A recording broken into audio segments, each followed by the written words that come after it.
சீரியல்களின் full எபிசோடுகளை Sun டிவியில் ஒளிபரப்பான உடனே எக்ஸ்க்ளூசிவாக சன் நெக்ஸ்டில் மட்டும் ஃப்ரீயா பாருங்கள். ஆதி இவ்ளோ ரெஸ்பான்சிபிளா மாறி இருக்கான்னா அப்போ பவி அவனோட வாழ்க்கையில எப்பவும் இருக்கிறது நல்லதுன்னு தோணுது. அது நடக்கணும்னா நான் என்ன சொல்றேனோ அதை மட்டும் நீங்க செய்யணும். என்ன செய்யணும் சொல்லு. இப்போ பொதுவா ஆதியும் பவித்ராவும் எந்தெந்த சூழ்நிலைகள்ல எந்தெந்த விஷயங்களை பத்திலாம் ரொம்ப அதிக நேரம் பேசுவாங்க, பவித்ராவுடைய இன்வால்மெண்ட் எந்த விஷயத்துல ரொம்ப அதிகமா இருக்குங்கிறது நமக்கு தெரிஞ்சாகணும். இப்ப சொல்லணும்னா ஜானுவ பத்தி தான் அதிகமா பேசிக்கிறாங்க. அதை தாண்டி அவங்களோட வேலை விஷயத்தை பத்தி பேசிப்பாங்க. ஆமாங்க, மற்றபடி எப்ப பார்த்தாலும் சண்டை போட்டுக்கிட்டு இருந்தாலும் பிசினஸ்ன்னு வந்துடுச்சுன்னா ரெண்டு பேரும் ரொம்ப ராசியா தான் பேசுவாங்க. ஏன்னா பிசினஸ்ல எந்த விதமான பாதிப்பும் வந்துடக்கூடாதுன்னு பவித்ராவுக்கு ஒரு எண்ணம் உண்டு. அதுக்கு ரெண்டு காரணம் இருக்கு. ஒன்னும் அந்த பிசினஸ் அவ மாமியார் ஜானகி பேர்ல இருக்குது, ரெண்டாவது அவ புருஷன் அரவிந்தனுடைய முக்கியமான கனவு. எதை கண்டுபிடிக்கிறது ரொம்ப கஷ்டமா இருக்கும்னு நான் நினைச்சனோ அது ரொம்ப சிம்பிளா சொல்லிட்டீங்க.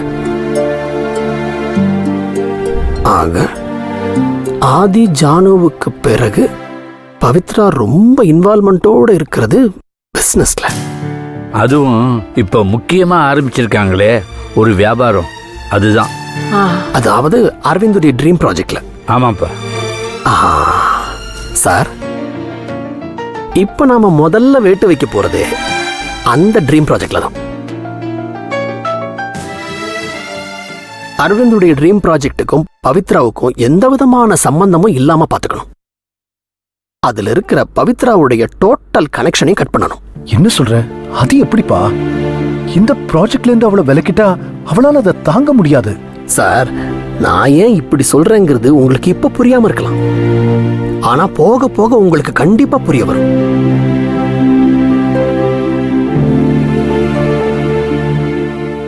இந்த ப்ராஜெக்ட்ல இருந்து பவித்ராவை டோட்டலா தூர தள்ளி வைக்கணும். அதை உங்களால செய்ய முடியுமா முடியாதா?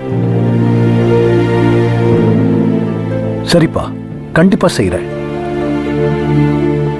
அது மட்டும் இல்ல, பிசினஸ் சம்பந்தமா அவங்க ரெண்டு பேரும் இனிமே பேசிக்கவே கூடாது. அதுக்குண்டான எல்லா வழிகளையும் நாம அடைக்கிறோம். முடியும்ல? முடியாதுன்னு எப்படிப்பா சொல்ல முடியும்? நீதான் ஆதியும் பவித்ராவும் ஒண்ணு சேரணுமா வேண்டாமான்னு கேப்பியே. Very good sir. நீங்க இன்னும் கொஞ்சம் தாமதிச்சிருந்தீங்கன்னா கண்டிப்பா நான் அதை கேட்டிருப்பேன். ஏன்பா, இதெல்லாம் சரியா வருமா? கண்டிப்பா சரியா வரும். இதை தவிர நமக்கு வேற வழியே கிடையாது. மனசு கல்லாக்கிக்குங்க, தயவு தாட்சண்யமே காட்டாதீங்க.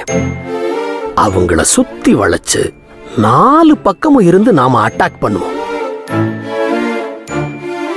அப்படி அட்டாக் பண்ணாதான் அவங்கள சுத்தி எழுப்பி இருக்கிற அந்த கற்பனையான சுவர் உடையும். அது உடைஞ்சாதான் நல்லது நடக்கும். இனிமே மயிலே மயிலே இறகு போடணும் போடாது சார். மொரட்டு வைத்தியம் தான் பார்க்கணும். நீங்க எல்லாரும் ஒத்துழைச்சாதான் அது முடியும்.